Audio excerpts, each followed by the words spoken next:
Hello, my beautiful ding-dongs. Welcome to the most chaotic homestead on the internet, where we don't just deal with spicy yard dinosaurs and bees that are absolute buttheads. We are literally digging a massive underground tunnel system right through the garage floor. Woo! Hit that like, follow, and subscribe button, because it's either going to be a masterpiece of engineering or a total disaster. Let's roll up our sleeves together, get a little muddy, get a little dirty, have some fun swinging around on a super sick winch system. Whee! Look at me go! Yeehaw! And please, if you haven't already, I know I said it before, like, subscribe. Okay, I love you. Bye!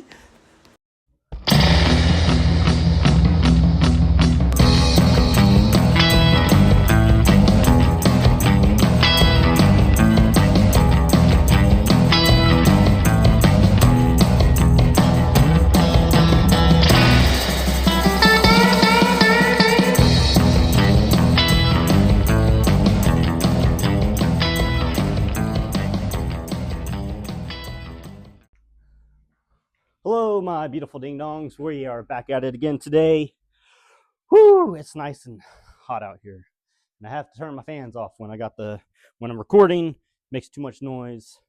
We are at our diameter. Pretty darn close. We're looking at a 6-foot diameter. All I gotta do is do some fine touches of making everything vertically straight down. I don't want it to start bowing in.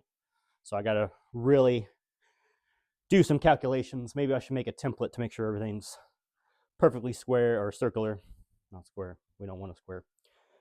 But we're getting there. Our depth is still much to be desired. It was a lot deeper than this when I originally started, but taking out the size and everything, it filled the hole in. So we're about 4 feet deep. Nothing spectacular, but now we are starting to enter the dangerous phase. Because right now, if the walls collapsed, I'd be perfectly fine. But as soon as we get to about this point, I'm going to be really cautious. So I know before I talked about building concrete forms and having that all stacked in here, digging below them, having them collapse down, or not collapse down, but fall down. That's a traditional way to dig wells. Was going to go that route, but I found some really good deals on some metal. So let me show you what our plan is. Oh, sorry for the noise.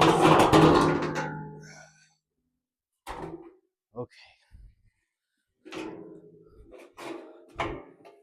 So this is just an offcut, but this is some heavy gauge commercial grade metal used for roofing. You can walk all over this stuff and it won't bend. So the plan is to wrap the entire diameter in this stuff. Scored a big deal on a lot of this. This is another offcut, but this is some really thick. This is a probably 1/4 inch thick metal. So my plan is to use these as the ribs on the inside. So it's going to be kind of like a reverse whiskey barrel. And this should help with the compression, because this, once it's all welded together, is basically going to be like a giant spring, and it's going to want to push the walls outwards. As stuff pushes in, it's going to naturally want to push out.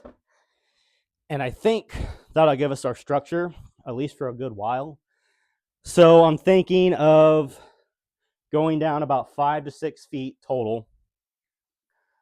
Cutting, I'll probably go 6 foot. Cutting these at 6 foot intervals. Have them set in here. Have everything done at 6 foot, perfectly level on the walls or plumb. And then come in every 2 feet. That might be a little overkill with these. But I think I have enough to do it. And weld these to the top part like here. Hopefully that makes sense. I can't hold it up that long. It's pretty heavy. But I think that'll be a lot better than the concrete.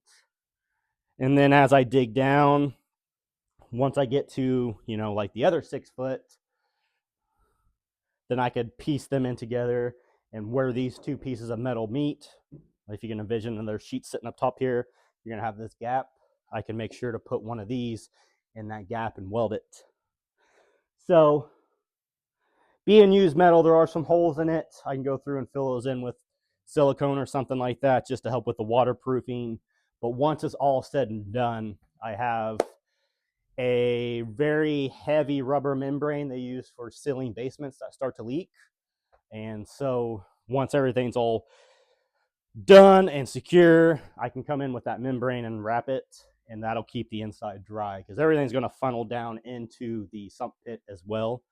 So I just don't want the water coming on the sides, and keep the moisture control to a minimum.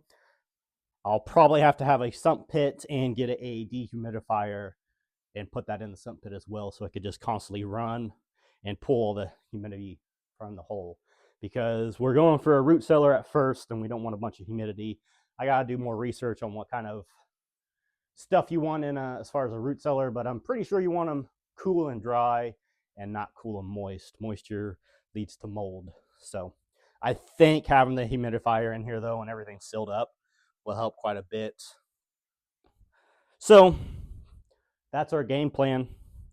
We are still dealing with sticky clay. I mean, this stuff, it's just super sticky. Goes right back to itself. Good for pottery. I've processed this stuff and made some pottery out of this before.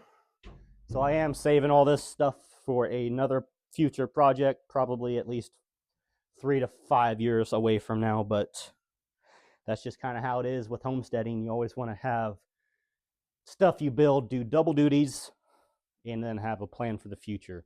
So I don't want to just waste all this material because I'm putting all the effort in getting it and it's free.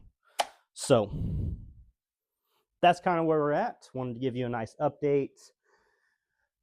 Maybe throw a montage of some digging in here because people like to see some digging, I reckon.